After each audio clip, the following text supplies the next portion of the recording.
Welcome back to Motivational Wealth. We talk a lot about financial freedom, but have you ever thought about what freedom really means? You know, it's like that idea of salvation, being liberated from burdens. That's what's so cool about this deep dive. Yeah, it's amazing how much people crave freedom. Like it's this universal thing. We all want to break free from limitations and live a life with purpose. Totally.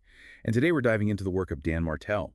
He's a successful tech entrepreneur who built this amazing career, but he also created a framework for achieving true freedom. He calls it the replacement ladder, and it's all about strategically buying back your time. It's a five-level system to help you climb towards freedom. Yeah. And it starts by recognizing that even small changes can make a huge impact. Dan's story is incredible. He had a rough start, faced some really tough challenges early on, like addiction and family issues, but then he discovered computer programming. And it was like this light bulb moment. He found his purpose, and that changed everything. That's the power of purpose. Right? It fuels your motivation and helps you get past obstacles. And for Dan, that purpose led him to build and successfully exit multiple companies. He proved that with hard work and dedication, you can achieve some pretty incredible things. But here's the thing. Even after becoming financially successful, Dan realized that true freedom wasn't just about money. He needed a system to escape feeling trapped by his own business. And that's where the replacement ladder comes in. It's not just about getting rid of tasks, it's strategically delegating them to free yourself for things that truly matter, the things that align with your purpose and bring you fulfillment. It's about designing a life where you're working on your business, not in it. And level one of the ladder focuses on hiring an administrative assistant. I know some people might think, oh, that's just a small step. But trust me, it's a game changer. It addresses that feeling of overwhelm so many entrepreneurs have, constantly being bombarded with emails, scheduling meetings, managing your calendar. Delegating those tasks effectively frees up so much mental space and time for strategic thinking. Dan tells a story about his brother, who finally hired an assistant, but had trouble letting go completely. He'd hover over his assistant's shoulder, basically micromanaging every email. Have you ever seen that happen? Oh, yeah, all the time. It's a common trap. That fear of letting go of control can be tough to overcome. But for the replacement ladder to really work, you need to trust your team to handle those tasks effectively. You have to change your mindset from doing everything yourself to empowering others to contribute. And that brings us to level two, delegating delivery services. What does that involve? Level 2 is about streamlining processes related to onboarding clients, providing support, delivering your core services. Think about it. How can you create systems that don't need you involved all the time? So let's say you close a deal with a new client. Instead of personally handling all the onboarding paperwork and setup, you have a team member who guides them through the process. Exactly. This frees you up to focus on the important stuff, developing your business strategy, building relationships, or even just having space to think creatively without getting bogged down in the day-to-day operations. It's about building a system that works, even when you're not directly involved in every step. It sounds like creating a machine where each part runs smoothly, allowing you to step back from the details and focus on the bigger picture. Speaking of the big picture, level three takes us into marketing. This level is all about creating a consistent marketing system that runs without you having to manage it. Imagine having a system that generates leads and builds brand awareness, even when you're not running every campaign. It's like planting seeds that grow into new business opportunities, allowing you to focus on nurturing those opportunities. Instead of always having to look for new ones, Dan shared a story about Rachel, an agency owner who was constantly struggling with her marketing. She'd get so caught up in client work that she'd forget about marketing. Then her leads would dry up, and she'd have to scramble to get back on track. It was stressful and exhausting. That's why having a dedicated marketing system is so important. Whether you hire a marketing manager, work with an agency, or use automated tools, the key is to create a predictable flow of leads that doesn't rely on you constantly. It's about shifting from reacting to being proactive, ensuring a steady stream of potential clients, allowing you to focus on what you do best.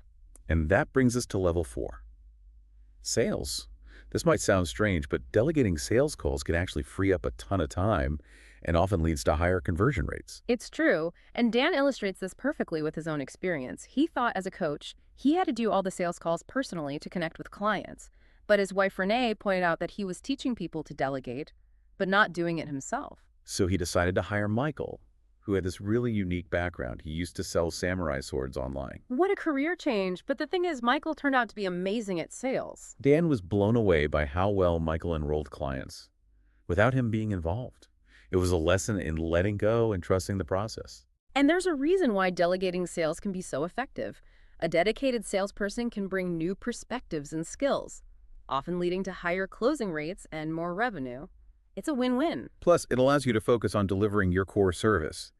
Instead of always pitching clients, you're basically building a system where everyone uses their strengths, creating more efficient operation overall. Exactly. And that leads us to the final rung of the ladder, level 5. Flow. This is where you achieve true freedom by partnering with a leader who takes ownership of strategy and outcomes, allowing you to truly step back from day-to-day operations. Dan calls this shifting from authoring to editing.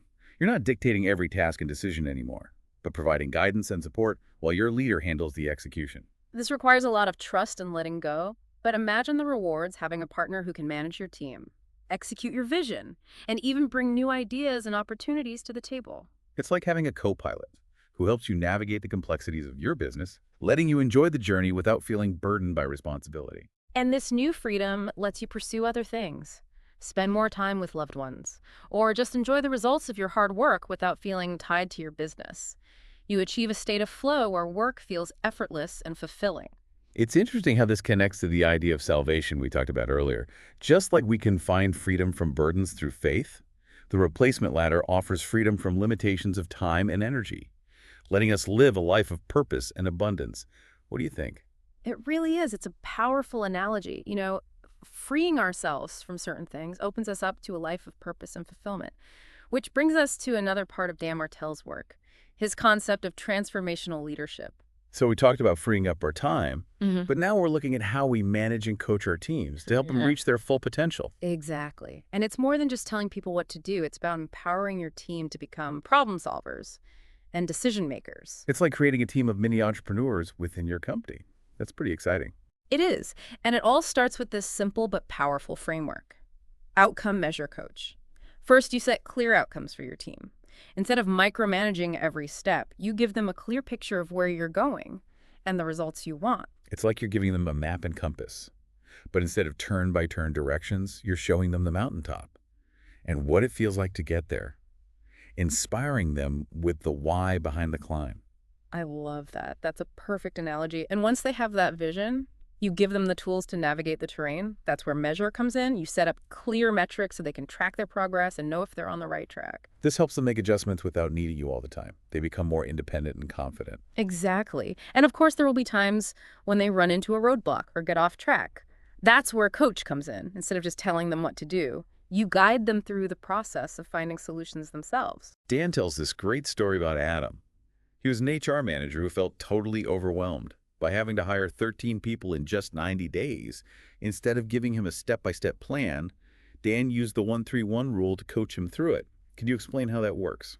The 1-3-1 rule is amazing for creating autonomy and confidence.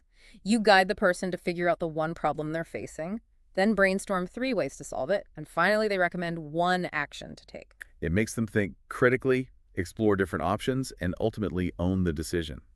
I bet that often leads to more creative and effective solutions than if the leader just gave them the answer. Absolutely. And by letting your team solve problems on their own, you free yourself up to focus on the bigger picture. It's a win-win. Yeah. Now, there's another concept that I found really interesting, the 50 to fix it rule. Tell me more about that. This rule is all about letting employees take action and solve problems quickly, without needing permission for expenses under a certain amount. So if they see a problem that can be fixed with like a $50 purchase, they don't have to waste time asking for approval. They just handle it. It's a great way to build trust and be efficient. And as employees show they're responsible, this limit can go up, creating a culture of taking initiative. It's like a ripple effect. As leaders model this style, team members start doing it too, and soon you have a whole company of proactive problem solvers. Exactly. And that frees you up to focus on the things only you can do, remember. The goal is to work on your business, not in it. And as we step back and delegate, we create space for ourselves to grow.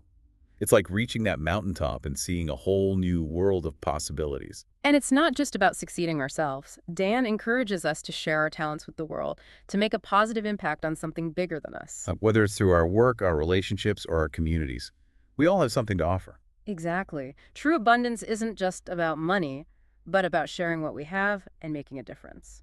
This has been such an insightful conversation. We've covered so much today, from building a replacement ladder to transformational leadership. What final thoughts would you like to share with our listeners? Well, I think the most important thing is to remember that this whole journey, of growth and fulfillment, it never really ends. It's all about becoming our 10.0 selves, like the best versions of ourselves that we can be. I love that idea of the 10.0 self. Yeah. It's a good reminder that we should always be learning, growing, pushing ourselves to reach our full potential. And it's not just about us, it's about using our talents and abilities to make a positive impact on the world. Exactly. Whether it's through our work, our relationships, or how we contribute to our community, we all have something special to offer. Right. True abundance isn't just about having a lot of money. It's about sharing our gifts and making a real difference. This has been such an inspiring conversation. Thanks for sharing these incredible insights with us today. My pleasure. And to all of you listening, thank you for joining us on Motivational Wealth. We hope this deep dive has inspired you to embrace your own journey of growth, freedom, and fulfillment. Remember to keep striving to become your 10.0 self and share your unique gifts with the world. Until next time, keep those motivations high and those wealth-building goals in sight.